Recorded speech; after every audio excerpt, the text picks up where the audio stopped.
Hello and welcome to How to Save Money by Making Your Own Baby Food. We have this baby, see? We're making baby food for him. I made my kids' baby food 30 odd years ago, and it's not hard or anything.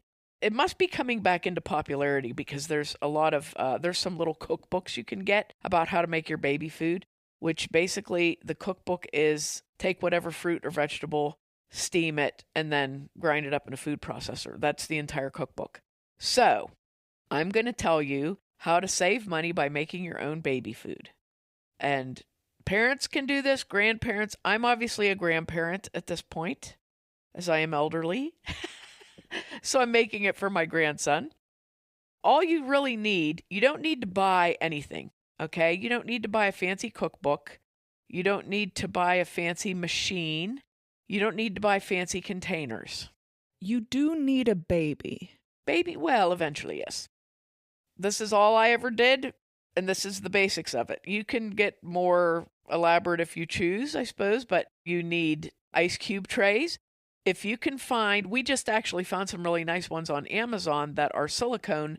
The ice cubes are very square, and they have a little silicone cover that goes over the tray so that you could make multiple trays and stack them up, basically. That's what I feel like. That's, I'm sure they're on there to keep things from evaporating, but I would not store the baby food in the ice cube tray. If you're using regular ice cube trays, they should be a decent size ice cube. And you'll need plastic wrap if you're not using the fancy ice cube trays with the lids. And whatever choices of fruit and vegetables you want to use. So, you want to start out with orange and yellow vegetables when you're first beginning to feed your baby food anyway. You want to start out with those. So usually it's like sweet potatoes, butternut squash, peaches, apples, carrots, mangoes, pears. Those are great things to start off with. You could do yellow beans also if you're a yellow bean. Now, some people never eat a yellow bean, so, obviously don't worry about that. But those are the things you can start off with. And I always say, you can do this if you want to, but if you don't eat a certain vegetable, then don't worry about making it and feeding it to your child, because the chances of you actually making that vegetable at some point are probably zero. If you don't like green beans, don't make green bean baby food. On the other hand, there are some things that do not make really great ground up baby food, like cauliflower and broccoli. I would save those for later when they're bigger, but we're going to do the pureed baby food, so you want to be conscientious of what you like. Like if something gags you, do not make that. Okay? So, for sweet potatoes, which were the first ones that we gave our little guy, you're going to just get some nice looking sweet potatoes at the store, check them over. Sometimes the store will have a sign that says yams on the sweet potatoes. I'm telling you, there is not a store around in Western Pennsylvania that's going to have yams. It's going to be unless it's a specialty store, because yams are very different than sweet potatoes. Even though they may look similar, regular potatoes look similar to sweet potatoes, and they are not sweet potatoes either. So you get your sweet potatoes, make sure they look nice, whatever. And then what you're going to do is scrub those real nice and clean. You're going to remove any bad spots on them. And then you just wrap them in foil and put them on a baking sheet and bake them for about 45 minutes at 350 in your oven. And then you want to bring them out and let them cool completely. And that's the easy prep to sweet potatoes. Once you have them cooked and cold, you're going to remove them from the foil, take the skin off, which usually will come off with just your hands most of the time. You might have to use a paring knife a little bit. Take the skin off. If you have any dark spots that got on the potatoes when you were baking them, you can remove those. And then you're going to put them in your food processor or blender, and you're going to puree them. Okay, you want to make sure there's no chunks or big pieces. You want to make sure, first of all, that your sweet potato is cooked the whole way through. And it usually does take 45 minutes. You can stick a knife down in through the foil and see if it's soft the whole way through, or open the foil and stick it in, But anyway, you're going to take that sweet potato, puree it in your food processor or mixer, and then very carefully spoon that into your ice cube tray so each compartment is full. And then what I do is once my tray is full, I put plastic wrap over the top of it and stick it in the freezer so that it can freeze. And they'll usually freeze in 1 day, sometimes 2, but usually 1. The last time I did them, I used 3 decent-sized sweet potatoes, pretty big sweet potatoes, and it made 2 full ice cube trays of baby food, which is the ice cube trays I have. They have 16 cubes in them. So that's 32 cubes of baby food. Now those cubes, 2 of those cubes equals about 4 ounces, which is about the size of a jar of baby food. So for the amount of cubes you're going to get out of that, it saves you so much money because the cost of a jar of baby food is around $1.50. And then you don't need to dispose of all of the jars that Yes. the baby food comes in. Yes, there's no waste with this. How do you serve this to your baby, you say? Well, there's several things you can do. You can take it out of the freezer, put it into a little, we use those little glass containers with the snap-on lids. So like Pyrex makes them, different companies make them. You can take out, like, say you're going to, however you want to feed your baby. Like if you feed your baby at lunchtime, maybe take 2 cubes out, put them in your container. You can set them in the refrigerator and let them thaw overnight. Or you can thaw them in warm water in your sink, put them in your airtight container and set them in the water to thaw. Or you can microwave them for like 20 seconds and let them begin to thaw and finish off. Don't burn your child by microwaving them too much. And they do not need to be hot because they're just a little baby. Just even room temperature is good. So that would be like the thing I would suggest starting with. You can also start with a butternut squash. Butternut squash is more effort. And also this is the way you would prepare these for yourself if you were going to eat them also. So just do everything up until the puree. Yes. Or you can puree them and mashed sweet potatoes are delicious also. For the butternut squash, you have to scrub the squash thoroughly, and then you're going to split it in half with a large butcher type knife. Now, this is a bit of a trick because butternut squashes are hard.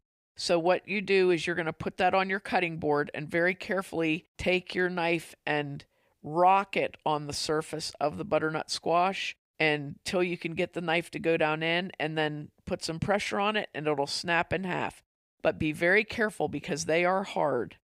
Then you're going to scoop out the seeds and any thread-like soft substance that's inside of it. And then what you do is you're going to place this on a baking sheet. I always put parchment paper down. Put your squash open side down on the baking sheet and put that in the oven at 350 degrees for 45 minutes to an hour. And just very carefully check it every once in a while. You can just take a spatula and tip it up and see if it's softening. If you leave them in too long, a little bit, it's not going to hurt anything. I did that a couple weeks ago and I had to remove the darkened part of the butternut squash, but it didn't hurt the squash at all. And then basically the same with the sweet potatoes. You scoop that soft inside out and put that in your food processor or blender and then puree it and fill your ice cube trays and freeze. Those are pretty easy ones there. For things like apples and pears and different kind of fruits, you can either prepare those by steaming or by cooking in a very small amount of water on your stovetop. Either way works fine. And basically what you do is you peel and seed the fruit and then cut it up into pieces. And you can either put it in a pan with about 1/4 of an inch of water and just simmer it very low until the fruit is soft, or put them in the basket of your steamer, put that on your stove and get your steamer going and just cook those until they're tender. And you can check them with a fork to see if they're tender. And again, you're going to puree those, put them in the ice cube trays, cover them and freeze them. Carrots are a little bit tricky because carrots can be very hard. Carrots are one of the longest things to cook. So when you're doing carrots, I would recommend slicing them up into coins, So peel, slice them up into coins, either cook them in 1/4 inch of water or steam them, or you can put a little bit of water into them and put them in the oven and bake them on 350 for about 45 minutes to an hour. and then check them for doneness. But if you cut them up into the coins, it's a lot easier to grind them up and make sure that they're ground up instead of in larger pieces, which I learned the hard way by doing them in larger pieces. So I can tell you that that is not the way. When you start to move into other vegetables, once you get out of your orange and yellows, beans can be very easy to do simply by looking in your grocery store canned foods department for no salt added vegetables. If you can buy canned no salt added vegetables, those work great for making baby food. You can buy organic no salt added vegetables if that's important to you. If it's not important to you, you can buy regular no salt added vegetables. You drain and reserve the juice off of them, and then you would just take that vegetable and puree in your food processor or blender. And if it gets too thick, you can add a little bit of the juice back in. For example, peas. It's a good way to do peas. Peas will get a little bit thick, so you have to put a little bit of that pea water in them, which is a terrible thing to say. You can do this with green beans also, just by using that same process, using the no salt added. If you choose to use fresh green beans, you can get organic fresh green beans and steam them. Make sure you remove the stems before steaming them. Cut them into smaller pieces so that you can be sure you don't get a long piece, or if the beans tend to be a little stringy, you can remove the strings. The yellow beans, as I said before, if you can find yellow beans, same thing. You can cut them up and steam them or cook them in water. Remember, beans take a long time to cook. If you can get them canned, yellow beans, sometimes you can get them canned at the grocery store also and do them that way. Just make sure whatever you're getting like that, you want it to be no salt added. Would it be the same process if you use beans that you canned yourself? If I was using beans that I had canned myself or any vegetables that I canned myself, I would put them in a pan and bring them to a boil first and make sure that there was no bacteria in them, and then do that same process. And also, you can do that with your regular canned vegetables, but it's not as big of an issue in commercially canned foods. Usually in commercially canned foods, if something's wrong with them, the can is going to be bulging or look terrible. But in your own canned stuff, I would always, just to double check that, I would bring them to a low boil and make sure that they boil for a bit and then cool them and do the same process. You can also feed mashed potatoes to your child. Peeling and boiling your potatoes as though you were making mashed potatoes. You're just not going to be adding butter, sour cream, salt, pepper, all that. You're just going to take your potatoes, whip them up, and I usually do not freeze those. I usually would do, like, if I'm making mashed potatoes for myself, I take a little bit of potatoes out and blend those up for the baby, because those would stay good for that meal, and freezing them makes them very gritty. Other things you might want to try are avocado. Some babies do not like the texture of avocado. Bananas.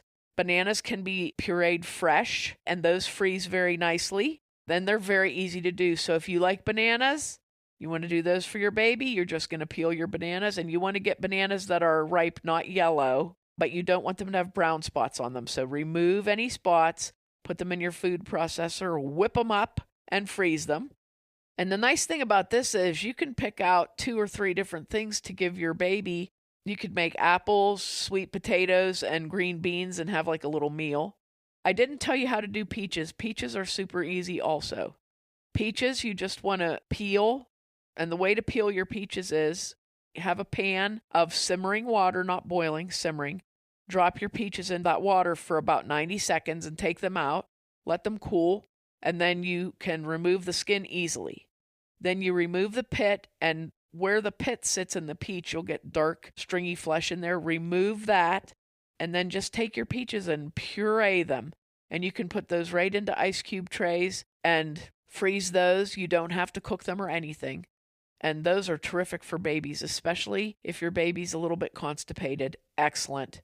Excellent for your baby. They can sometimes be a bit too effective. The nice thing about this, you can start preparing this before the baby's born, really, because they'll stay well in the freezer for up to a year. If they get frosty or freezer burned, you can use them for something else, but If you want to prepare these fresh when your baby, when your baby gets the old enough age, that's fine too, because then you have it right then. And like I said, if grandma wants to make these, this is something that you can do that way too. So the options are almost endless with this, and it saves you so much money, because if you figure 4 ounces of baby food is $1.50, you can buy an entire sweet potato for about 50 cents or 50 cents to $1, depending on the weight of it. And you would get like 6 jars to 8 jars of baby food out of it. So it really does save you a lot of money. As far as convenience, if your child goes to daycare, like I said, you can put the baby food in little containers that they can use. Or there's a few companies that make the little pouches that you can put the baby food in. They're reusable pouches. These are super nice because I know it's popular, although it freaks me out having kids taking applesauce out of a little pouch that I can't see the applesauce and make sure it's okay. However, this company, they make a lot of baby devices. They make little clear pouches that are reusable that you can put your own pureed baby food into, and they can suck the baby food out, like how they have those little, and they're really nice. You get I believe you get about 50 of them at a chance when you buy them. And, those are so convenient. There's so many different options. When I did this 100 years ago, we had a little thing that was it was actually made by Waterpik, and my daughter has it now, and it's a little food grinder that has different size plates in it. So the smallest plate is for young babies, like 6 months old to like 9, 10 months old. It purees everything really fine. When they get a little bit bigger, you can leave it a little bit chunky, which is what baby food companies do. So this, you go to the next plate and it grinds them and makes them a little bit of chunks in there. And you can do the same thing yourself also with your food processor. You just have to get in the practice of, there's a button on your food processor that says pulse. So you can just broop, broop, broop, and not make it quite as fine. And on your blender, there's different settings. So you don't have to hit puree. You can hit chop or whatever. You're really only feeding those type of baby foods until the baby's about a year and a half old. So most of the things, like if you were wanting to do like applesauce, they're always going to eat applesauce, okay? Pureed bananas, they'll probably like those forever.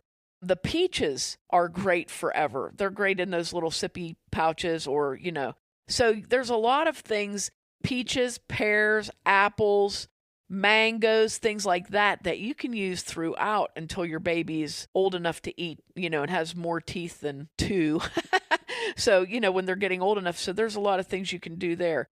This is just something that I know sometimes even just having the baby is overwhelming, but even if you just do a few of these just for home use and cut your expenditures down, it saves you money. And even if you don't want to get really into it, like I said, do the applesauce. Applesauce is so easy. We found out, I had to laugh about this, just 5 apples.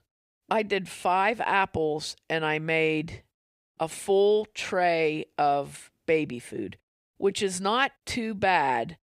The nice thing about that too is you can use apples that actually have flavor in them, as opposed to as opposed to Red Delicious, So this is all like, personally, I like doing this because I think it's fun. You know what I mean? I just enjoy doing it. But if you're making supper and you're having green beans for supper, and you bought fresh green beans, you're going to make them for supper. Go ahead and cook your green beans and don't season them. Save a few of them out and grind those up for your baby food. Then you're not doing something extra, It takes a little bit of time, but not a lot of time. And there's a little bit of cleanup involved, but not a lot of cleanup. It really is worthwhile to do. And then the way I store them is I get heavy freezer Ziploc bags, a gallon freezer bag. It holds 2 ice cube trays. And just write on it what it is, the date you did it, and pop them out of the ice cube trays and put them in freezer bags, and then you just take out what you need. So it's like ongoing. Like, you don't have to make 100 things at once. But if you make sweet potatoes the first week and then you make applesauce the second week, and then you make squash the third week, and then, just make one thing each week. It won't overwhelm you, and you'll have a nice selection of baby food to feed to your baby. This is a tried and true method. I did it for all of my kids, and now we're doing it for my grandson. And like I said, I kind of enjoy doing it, but it's a tried and true method, and it really does save you money. If you have any questions at all, you can always ask them through Facebook Messenger, or you can email me, mary@marymacbakehouse.com, and ask me, and I can fill you in more on this. I hope you give it a try, because it sure is worth it in this economy. And make sure to check us out online on social media at Mary Mac Bakehouse and at our website, marymacbakehouse.com. Thanks a lot for listening if you did, and if you didn't, too bad for you.